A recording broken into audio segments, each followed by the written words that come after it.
Shalom Avrahá, muito obrigado por participarem da nossa aula. Hoje temos a ilustre presença da nossa diretora, do nosso diretor das diretoras. Shalom. Então, assim...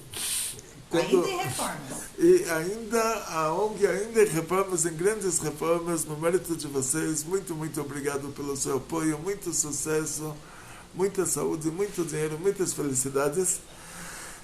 E o assunto de hoje, amigos da ONG, perguntam ao Rabino, todo mundo falando da guerra da Ucrânia, e já ontem tivemos novidades, o Irã tacou 12 mísseis no próximo ao consulado americano no Kurdistão, e as religiões aí falam sobre Apocalipse que não tem nada a ver com a nossa religião, porque fim do mundo não tem nada a ver com a gente.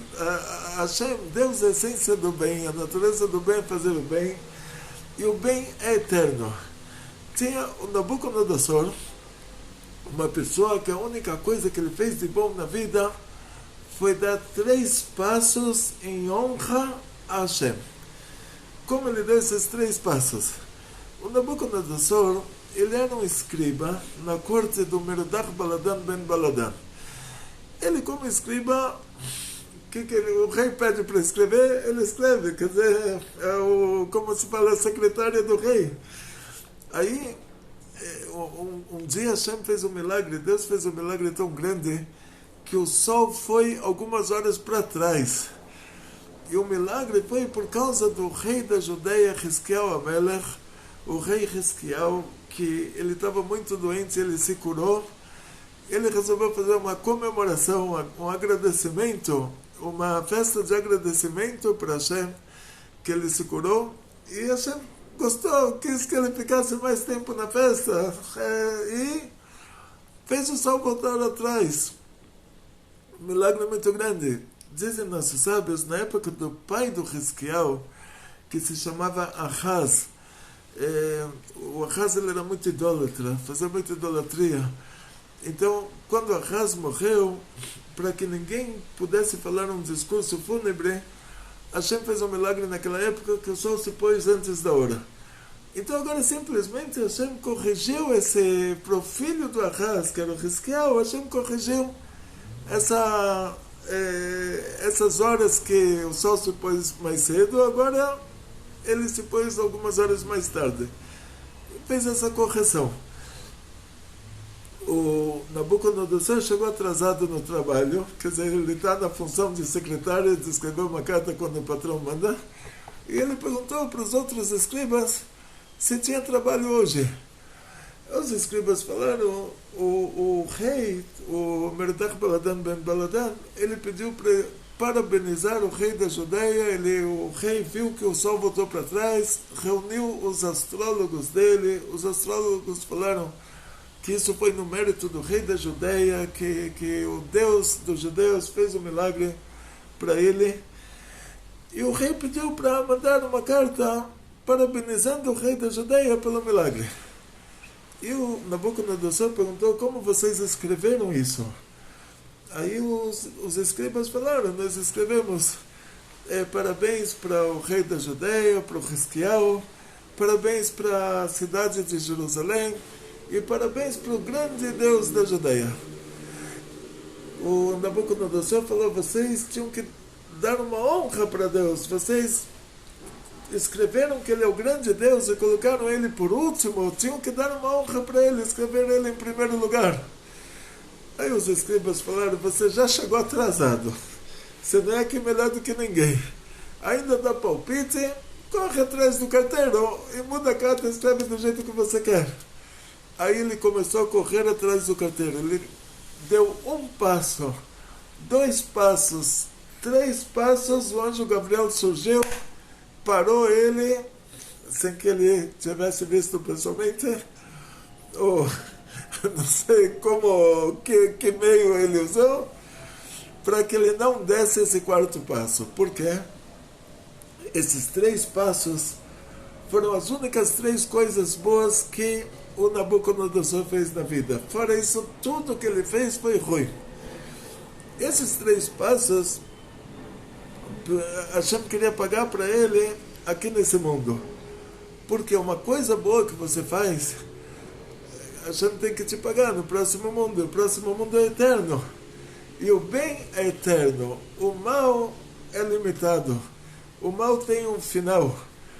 Ou seja, está escrito na Torá que se a pessoa assassinou, ele é condenado à morte. Se ele roubou, ele tem que pagar multa. Quer dizer, a Torá dá limites para a coisa ruim. A coisa ruim é limitada, então se a pessoa assassinou, depois ele morreu assassinado, acabou. Consertou, retificou. Ah, mas dá para retificar de uma maneira mais agradável? Dá. Mas se ele não retificou da maneira mais agradável, o máximo que vai acontecer para ele é como está escrito na Torá, olho por olho, dente por dente. O que ele fez, isso vai acontecer para ele, nada mais do que isso. Sempre dá para ganhar descontos e transformar isso em ensino de Torá, cumprimento de mitzvot, boas ações. Mas se a pessoa não fez nada, somente o que ele fez de mal, somente esse mal vai acontecer para ele e depois que aconteceu, acabou. Ele está limpo. Quer dizer que tudo que é mal é limitado, é temporário, tem um prazo de validade, mas o bem é eterno. O bem, Deus é eterno, Deus é a essência do bem, o bem é eterno. Se a gente tivesse que pagar para o Nabucodonosor, daí tem pessoas que perguntam, Bnei Noach, vão ter paraíso? Exemplo maior do que esse, acho que não existe. Se a gente tivesse que pagar para o Nabucodonosor no próximo mundo, pelos 3 passos que ele deu, ele receberia isso eternamente. Quer dizer, qualquer pessoa cumpre 7 mandamentos de Bnei Noach, lá em cima está guardado para ele uma recompensa eterna. Quanto mais se cumpriu 613 mandamentos, Hashem não queria dar para o Nabucodonosor nada lá em cima, porque lá em cima é eterno e aqui embaixo tem prazo de validade. Então Hashem pagou para ele nesse mundo o que ele deveria receber no próximo mundo. Por isso que não é bom a gente falar, Hashem, olha, sabe, eu fui bonzinho, eu dei de cá, agora eu quero que você me dê dinheiro.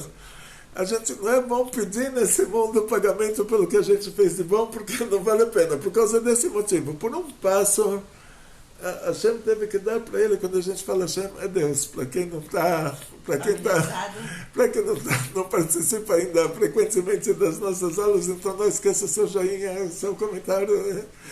Inscreva-se no nosso canal, coloca 3 risquinhos, mesmo que só tem 2. Então, na prática, pelo primeiro passo que ele deu, ele se tornou de escriba, quer dizer, de ajudante de secretária, ele se tornou o rei da Babilônia. O rei mais rico do mundo, toda a vida. Pelo segundo passo já não tinha como pagar para ele nesse mundo. Então Hashem deu para o filho dele ficou o rei da Babilônia, o rei mais rico do mundo. Que o pai, ele sente que tudo que acontece de bom para o filho é como se estivesse acontecendo de bom para ele. E para o terceiro passo, o neto dele ficou o rei da Babilônia, o rei mais rico do mundo. E porque o avô sente que tudo que está acontecendo de bom para o neto é como se estivesse acontecendo de bom para ele. Mas para o quarto passo não teria como pagar para ele nesse mundo. Porque o bisavô não sente que tudo que está acontecendo para o bisneto é como se estivesse acontecendo para ele. Então o anjo Gabriel veio, barrou o Nabucodonosor, ele só conseguiu dar 3 passos para colocar Hashem em primeiro lugar na carta, para dar uma honra. Fora isso, tudo que ele fez. Então, o que acontece na prática? Cada um de nós dá mais do que 3 passos para fazer uma coisa boa. Cada um de nós vai até a sinagoga a pé, 3,5 km de ida, 3,5 km de volta, estuda a Torá, reza, não falta. Quer dizer, se a gente tivesse que pagar por um passo, já você teria que ser o rei da Babilônia. Rei mais rico do mundo, que cada paralelepípedo em Batzra estava escrito Nebuchadnezzar Melech Babel Zani. Nabucodonosor, o rei da Babilônia, sou eu, paralelepípedos de ouro, em Batzra, que era a capital da Babilônia. Em outras palavras, nós entramos aqui em uma situação que lembra uma passagem da Torá que o faraó sonhou com vacas bonitas e vacas feias. Quando ele contou o sonho dele para o Yosef, ele falou das vacas bonitas muito em resumo. Quando ele chegou nas vacas feias, ele falou: eu não vi vacas tão feias assim em todo o Egito, nunca vi mais vacas mais feias do que essa. Então, pergunta o Rav Moshe Weber, as vacas bonitas também, ele nunca viu vacas mais bonitas do que aquelas. Mas porque ele se interessou pelas vacas feias, e chegou nas vacas feias, ele se entusiasmou e começou a contar que realmente ele nunca tinha visto vacas feias assim. E nas vacas bonitas, que ele também nunca tinha visto vacas bonitas assim, ele nem se relacionou. Diz o Rav Moshe Weber, as pessoas ruins gostam de falar sobre coisas ruins. E infelizmente hoje está todo mundo pendurado no noticiário da Ucrânia, eles só querem ver que um tanque russo pegou fogo e outro russo morreu. Quando é a Terceira Guerra? E a Terceira Guerra Mundial, e apocalipse, morte, fim de mundo. Toda essa ruindade tem limite, tem prazo de validade. É como uma fruta fora da geladeira. Chega uma hora, a ruindade terminou. Não tem mais, a gente vai tirar o Ruach HaTuma da terra. Então não tem como a gente ficar assim, curtindo, assim, usufruindo de toda essa maldade, falando: olha, a Rússia atacou mais um míssil e o tanque ucraniano pegou fogo e a pessoa está lá usufruindo de todo esse fogo, se alimentando disso. E não tem tempo para assistir às nossas aulas, porque ele quer saber, daqui a pouco vão ligar para ele da ONU, vão perguntar qual a opinião dele em relação à Rússia e à Ucrânia. Ele tem que estar super atualizado. Tem que estar atualizado, porque ele vai ter que falar na ONU, né? Vai ter que, não sei, na OTAN? Na OTAN. Vai ter que dar a opinião dele na OTAN, então ele tem que estar atualizado. De qualquer maneira, o nosso assunto de hoje, assunto do bitachon, confiança. A gente não vai ter apocalipse. A Gemara conta essa história de um galo e um morcego que estavam conversando. É uma parábola da Gemara. Então, que o galo fala para o morcego que ele está muito feliz, que daqui a pouco vai amanhecer e ele vai cantar, ele vai ficar famoso, todo mundo vai olhar para ele, todo mundo vai acordar para olhar para ele. E o morcego também começa a se entusiasmar. O morcego fala: vou estar do seu lado. O galo fala: não, você não vai estar do meu lado. Na hora que amanhecer, você vai dormir. Então ninguém vai olhar para você, você vai estar pendurado de cabeça para baixo dentro da sua caverna. Nossos sábios dão esse exemplo em relação a Kedushá, a santidade, a Biat HaMashiach. Quando o Mashiach chegar, quando tiver a Geulah, que aí Hashem vai tirar todo o lado ruim do mundo. Então todos esses morceguinhos espirituais do mundo vão desaparecer. Tudo que é ruim no mundo vai desaparecer. Todo mundo que está falando sobre apocalipse e destruição está usufruindo dessa destruição, está curtindo a destruição, está se alimentando da destruição, está torcendo pela destruição. E aí, isso mostra, se você está muito interessado na destruição, isso não é bom sinal. Se você está agora assistindo às nossas aulas, o que está te atraindo para as nossas aulas é a sua alma divina. Então você não tem que ficar pensando em apocalipse, em destruição, que quando tiver a Geulah, Hashem vai tirar o lado ruim do mundo. Então o lado ruim vai simplesmente desaparecer. E como esse lado ruim desaparece, diz o Zohar que cada coisa ruim, para ela existir, tem que ter um mitzvot, uma pequena revelação divina, tipo como uma alma. A coisa ruim para existir tem que ter uma alma dando vida para ela. Essa alma que está dando vida para ela não tem como se revestir nela, porque ela é uma coisa ruim. Então o que acontece? Hashem faz um milagre. Aquele nitzot, a gente chama assim, a gente compara a nossa alma divina à luz. Então a gente vai comparar essa pequena revelação divina a um nitzotz, a uma faísquinha. Só que ela não vai se revestir na coisa ruim para dar vida para ela. Porque ela é uma revelação divina, muito pequena. Ela vai envolver a coisa ruim por fora para dar vida a essa coisa ruim, para dar vida a esse lado impuro.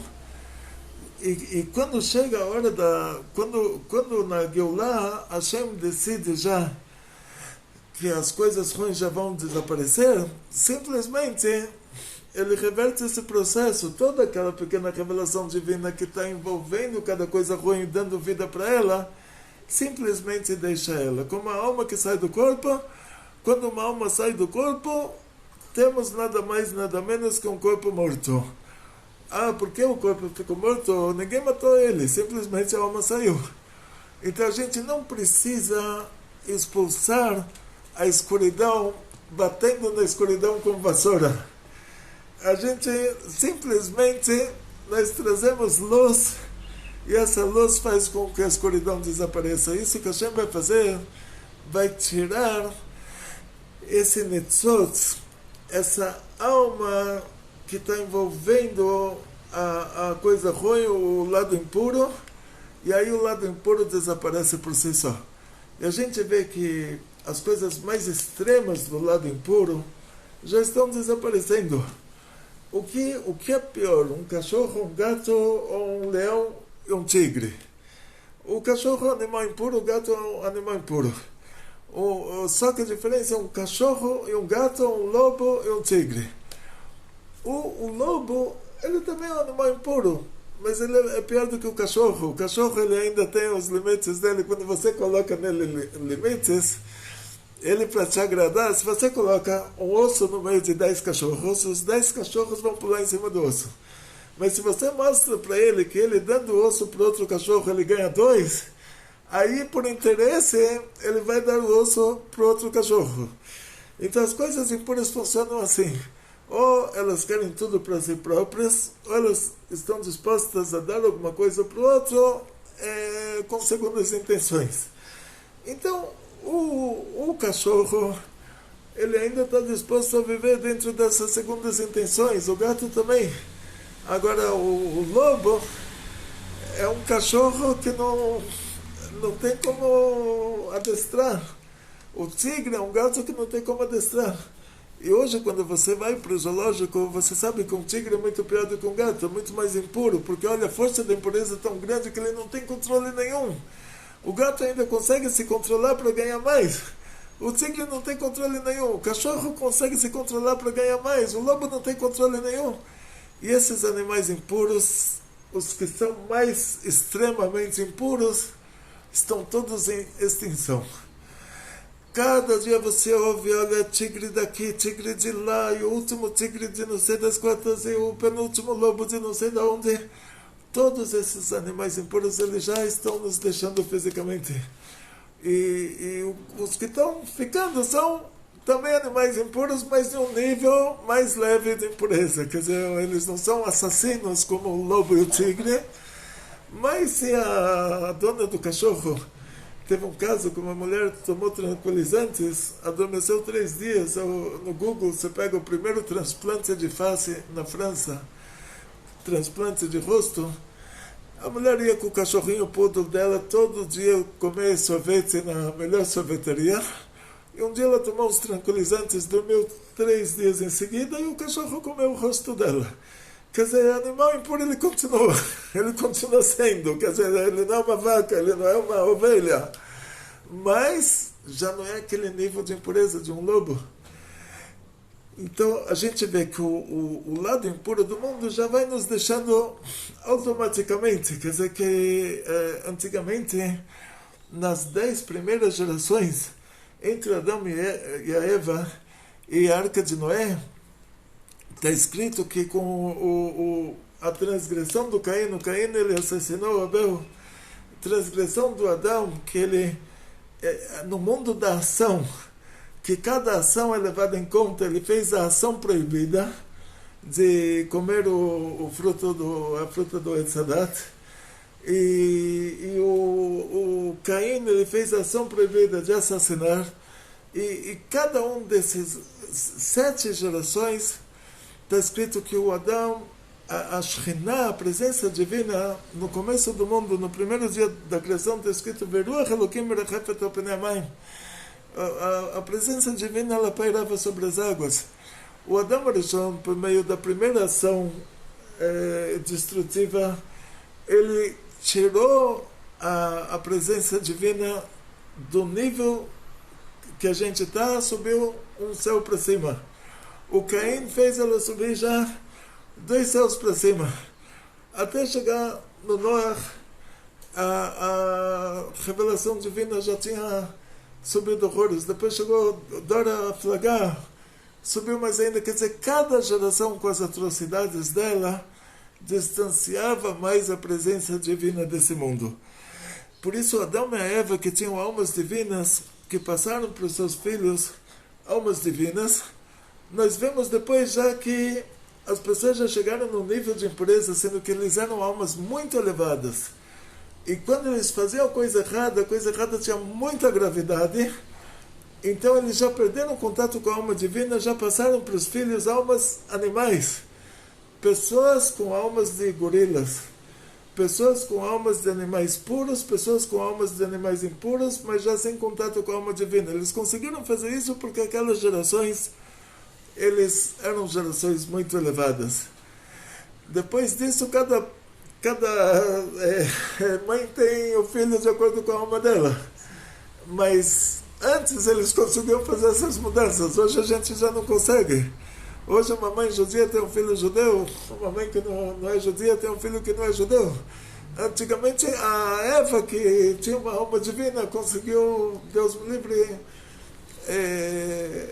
com que dela, dos netos dela, já saíssem pessoas que têm uma alma animal e não têm uma alma divina. Porque eles eram pessoas muito elevadas, eles conseguiram fazer essas mudanças. A gente já não consegue fazer coisa tão grande. Nós conseguimos fazer estrago, mas estragozinhos pequenininhos, não daquele gênero. Então, voltando para o nosso assunto, isso tudo era um prefácio. Então, o que acontece na prática? Para de pensar em apocalipse, para de pensar em coisa ruim, para de pensar em destruição, que simplesmente Hashem vai tirar essa alma que envolve a coisa ruim, e a coisa ruim vai se extinguir por si só. Não vamos precisar matar cada tigre na Sibéria e cada leão na África. Eles vão se extinguir por si só. Só vai sobrar coisa boa no mundo. Como aconteceu com Esther. Exatamente. Agora a gente vai ver como funciona isso. Nós sabemos que a Megilat Esther é o único dos 24 livros do Tanakh. Torá, o Pentateuco, Neviim são os profetas, Ketuvim são escrituras. Quer dizer, cada um tem um nível mais baixo. O profeta Daniel está nas escrituras, porque mesmo que a gente chama ele de profeta, mas ele não falou uma profecia. A gente não falou para Daniel, vai, fala isso. A gente vê um bate-papo dele em vários assuntos, mas tipo escrituras, não profecias. Isso que ele falou que o Mashiach vai chegar a partir de tal data, isso a Gemara também fala, dá dicas assim. Não quer dizer que ele é um falso profeta porque ele falou que o Mashiach ia chegar numa data e o Mashiach não chegou. Não, ele falou a partir daquela data já é mais fácil. Mas se Hashem quisesse fazer chegar antes. Em outras palavras, dos 24 livros, e se vocês forem hoje, vocês têm uma coleção do Tanakh em casa, vocês vão ver que tem mais de 24 livros. Por que a gente fala 24 livros? Tinha um guia turístico, estava com um ônibus de turistas no túmulo do profeta Samuel. E aí ele falou para todo mundo, chegamos ao túmulo do profeta Samuel. E todo mundo desceu, falou Teilim, rezou. E depois foram para outro túmulo, e ele no curso de guia turístico dele, ele não se lembrava o que era o outro túmulo. Aí ele falou, gente, estamos no túmulo do profeta Samuel. Aí falaram para ele, não, mas a gente já estava no túmulo do profeta Samuel. Mas depois de Samuel 1 tem Samuel 2. Então só pode ser esse, né? Não está escrito nada. E é depois do Samuel 1, então não é Samuel 2.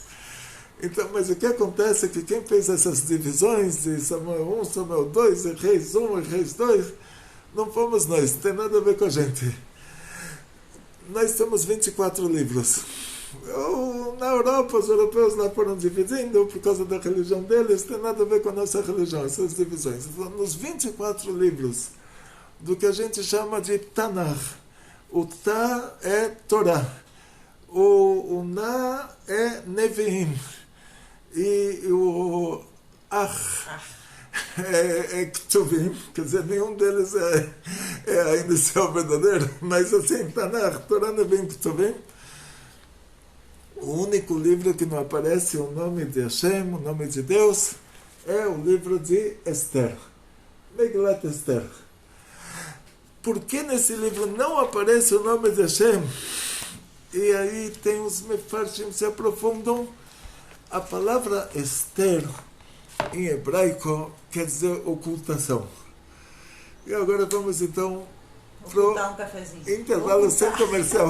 Intervalo sem comercial. Baruch atah Adonai Eloheinu melech olam she'akol nהיה bidvareh. Amém. Então essa ocultação, ela começa com o rei da Babilônia, que citamos ele, o Nabucodonosor. Ele sentiu que ele é Deus. Como hoje o Irã perdeu o controle, né? Porque o Irã tem muita prepotência, eles queriam se segurar para jogar os mísseis só na hora que precisasse, depois que terminar o acordo com os americanos, e aí receberem milhões de volta. Depois que receberem todos esses bilhões que estão congelados nos bancos americanos, aí eles soltariam os mísseis. Mas não conseguiram se segurar, porque de vez em quando a prepotência é tão grande, mas tão grande, que a pessoa já perde o controle. E isso aconteceu com o rei da Babilônia, Nabucodonosor. Ele fez uma estátua de si próprio. Ele, o faraó, teve várias pessoas lembradas na Torá. Mas no nosso caso era Nabucodonosor. Ele fez uma estátua de si próprio. Ele falou para todo mundo que ele é Deus. Pediu para todo mundo se ajoelhar na frente da estátua dele.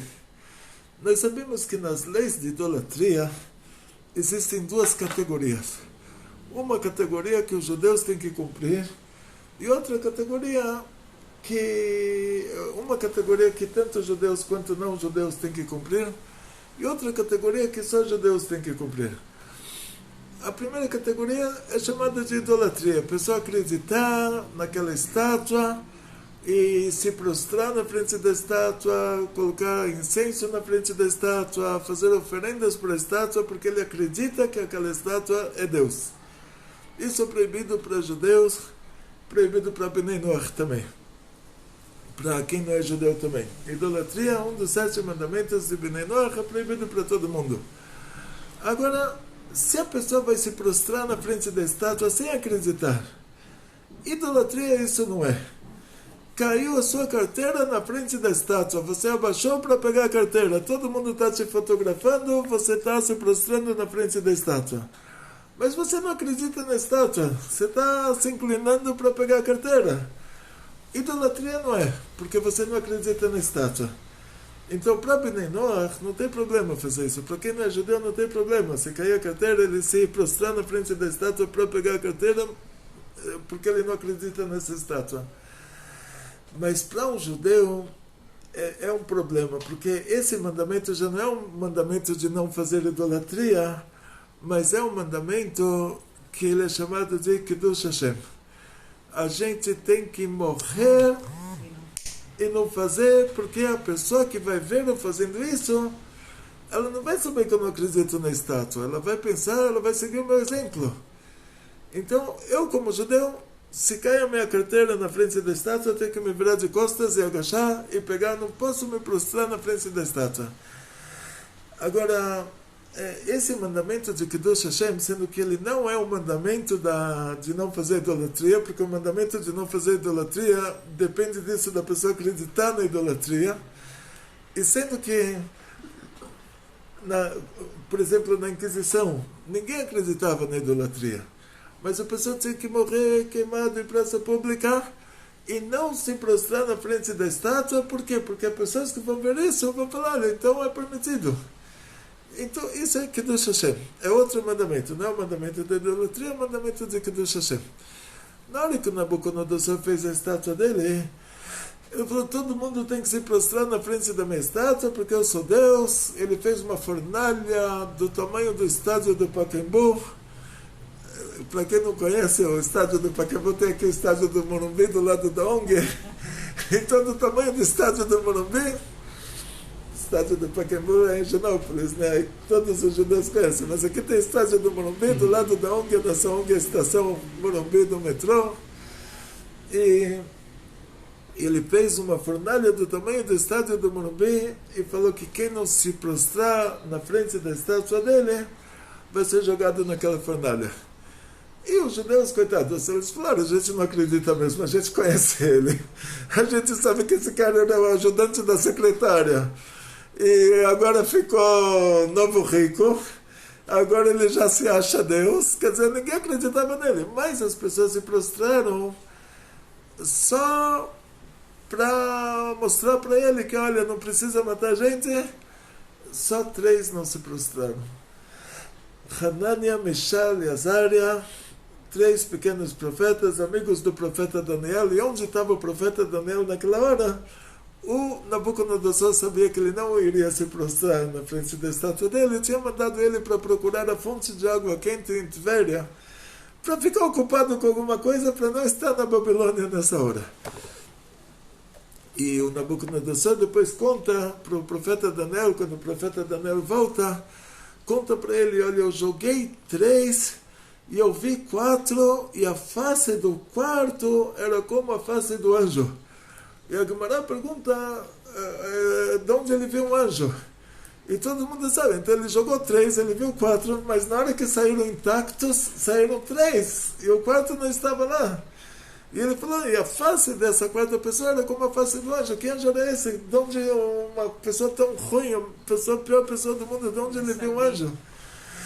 Ele estava no exército do Sanherib, do rei da Assíria, na época do Hizkiel Amelech, quando aconteceu o milagre que o anjo Gabriel se revelou no acampamento dos assírios e todo o exército assírio, as almas saíram dos corpos. Todo mundo morreu, só sobraram 5 pessoas vivas e uma dessas 5 pessoas era Nabucodonosor. Tinha motivo para isso, depois a gente vai ver. Não é para a aula de hoje. Então, esses 3 não se prostraram, Hashem fez um milagre, eles foram jogados na fornalha, não se queimaram, e a vida continua normal, fora uma pendência. Essa pendência que ficou, que o povo de Israel se prostrou na frente da estátua. Agora essa pendência ficou lá em cima, vamos ter que resolver isso. Então Hashem fez um milagre. Começa agora a história. O profeta Jeremias, profeta Jeremias, ele tinha falado por profecia que o nosso povo vai voltar da Babilônia depois de 70 anos. Qual foi a conta dele? Ele levou em conta a partir do cerco da Babilônia. O Nebuzaradan cercou no dia 10 de Tevet, cercou a cidade de Jerusalém, aí levou 3 anos de cerco, sim. Aí, esses 70 anos agora, para o profeta Jeremias e para o Ahasverosh, o rei da Pérsia, vão ter 2 contagens diferentes. Na hora que o profeta Jeremias fala que o nosso povo vai voltar da Babilônia depois de 70 anos, ele está contando a partir da destruição do Beit HaMikdash pelo Nabucodonosor. Os goim, os povos do mundo, quando estudaram, aí no cristianismo, não pegaram o Antigo Testamento também, pegaram o profeta Jeremias também. Então os persas da época antiga também gostavam do livro do Jeremias. E falaram, olha, tá vendo? Ele falou que daqui a 70 anos esse povo vai voltar, mas eles contaram 70 anos a partir do cerco. Então dá 3, 4 anos de diferença. Quer dizer, o cerco foi... 4 anos. Isso você estava nessa aula também, muito bom. Rabino Hakuk, agradecemos ao Rabino Hakuk pela aula. 4 anos de diferença, está aqui o nosso diretor das diretoras, que não me deixou esquecer. Obrigado, Rabino, pela dica e pela aula. Opa, então agradecimentos ao Rabino Hakuk por essa aula sobre o cerco da Babilônia. Então, o Hashem fez um milagre e o rei da Pérsia fez uma festa muito, muito grande e fez uma festa de 6 meses para os governadores de todos os 127 países. Quer dizer, levou 6 meses até cada delegação de cada país chegava, era feita uma festa para eles. Depois de 6 meses de festa, o rei Ahasverosh, que já era o rei da Pérsia, a Babilônia naquela época, já era um estado persa, e o rei da Pérsia fez uma festa para todos os habitantes de Shushan, a capital. E nessa festa, ele abriu todas as caixas com os despojos. Os babilônios assaltaram o Beit HaMikdash, pegaram as roupas do Kohen Gadol, os copos, muitos objetos do Beit HaMikdash, mas ficaram com medo de mexer. Falaram, olha, o profeta falou daqui a 70 anos, tem Geulah, aí esse Deus aí vai acabar com a gente. Então, os persas conquistaram a Babilônia e nas caixas dos copos e das roupas do Kohen Gadol estava escrito, olha, quem abriu essa caixa antes de 70 anos, maldição do profeta Jeremias, que o Deus vai acabar com ele. Ninguém mexeu, ficou lá no tesouro da Pérsia, ninguém mexeu, não pode abrir essas caixas antes de 70 anos. Depois de 70 anos na conta deles, que eles começaram a contar a partir do cerco, 4 anos de diferença na conta, o Ahasverosh, o rei da Pérsia, falou, olha, então essa religião também é mais uma furada. Está vendo, o profeta profetizou, a profecia não aconteceu, quer dizer que essa religião é decorativa, é folclórica, então vamos abrir essas caixas. E ele fez a festa em Shoshana Birá, fez tudo kasher. Imagina como você faz festa do sushi. Fizemos uma vez Purim no Japão, saiu até no roll call do Congresso dos Rabinos, Congresso Rabínico Internacional. O Ahasverosh fez a festa judaica, ele se vestiu de Kohen Gadol, distribuiu vinho nos copos do Beit HaMikdash, então era proibido para os judeus participarem disso. E ele falou, olha, vem quem quer. Então, se os judeus não participassem, consertariam o fato de eles terem se prostrado na frente da estátua do Nabucodonosor. Sendo que eles participaram só para ganhar pontos com o rei, mesmo sabendo que, olha, o rei fez a conta errada, eles participaram para ganhar pontos com o rei. E aí, agora, começa uma história trágica. Por causa que eles participaram, o rei ficou bêbado. E o rei pediu para a rainha dele, para Vashti, para ela vir se apresentar, mostrar a beleza dela. Como Deus criou ela, sem nenhum acréscimo. E ela, por ela, não se importaria. Mas Hashem fez um milagre, ela teve uma alergia na cara, ela ficou toda empipocada, e ela não queria falar. Então ela mandou falar um palavrão para ele. Aí ele ficou magoado, que ela mandou uma resposta estúpida, grossa, e ele ficou todinho, ficou magoado. Aí mandou pendurar, ele ficou pendurado, mandou matar a mulher. Então imagina, olha o nível, né? Olha o nível. Mandou matar a mulher, e esse rei era o rei mais obcecado por mulheres de toda a face da terra. Ele mandou fazer agora um concurso Miss Universo. Ele era o rei de todos os 127 países que existiam naquela época. a Europa era a floresta amazônica, todo mundo era entre o vale do Rio Nilo e o vale do Rio Indo. Mihodo Vet Kush. De Rodo, que é a Índia, mas a Índia é parte do Paquistão da Índia, alguma coisa assim, não é a Índia que a gente conhece, na Indonésia, não é. Até o Kush, que é do lado do Egito, mas não é o Sudão, o Egito de hoje é muito grande. Então, de Rodo até Kush, de ponta a ponta ele era o rei. Ele fez o concurso Miss Universo. E nesse concurso a mulher ficava 6 meses em tratamento de beleza com óleos de perfume, azeites de perfume, e mais 6 meses outro tratamento de beleza, até que depois de 1 ano de tratamento de beleza, ela chegava com a banda dela, vestida com as roupas maravilhosas e com toda a coreografia da preferência dela, e ela ia passar a noite de núpcias com o rei. E depois que ele acordasse, se ele se lembrou do nome dela, se ele se lembrou dela para chamar ela pelo nome, ela voltaria uma segunda vez. Senão ela não é tão importante para ele ter se lembrado dela. Se ele não se lembrasse do nome dela, quer dizer que ela não causou para ele uma impressão muito grande. E nesse concurso de beleza entra também a Esther, uma judia religiosa. Zero experiência com homens.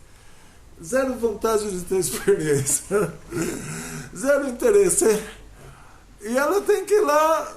Então, quer dizer, a hora que ela chegasse, que ele fosse, dizem nossos sábios, ela era esverdeada, ela não era bonita, hein?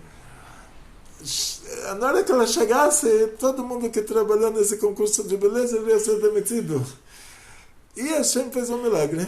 Diz o Arizal, substituiu ela por uma demônia. A demônia que tem o aspecto masculino, o aspecto feminino também entre os demônios. E a demônia dormiu com ele e ele ficou tão louquinho que resolveu que ele se casa com ela. Então já é um milagre verdadeiro. Mas onde está Deus nessa história? Tinha lá uma demônia.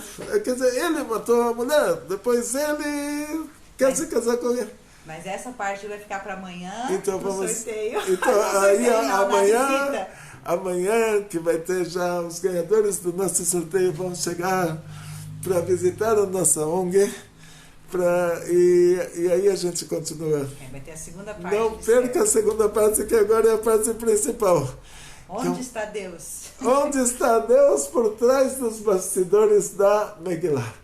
Então, Atzlachá, Briut, Parnassá Bechefa, muito sucesso, muita saúde, muito dinheiro, muitas felicidades e muita alegria. Muita alegria.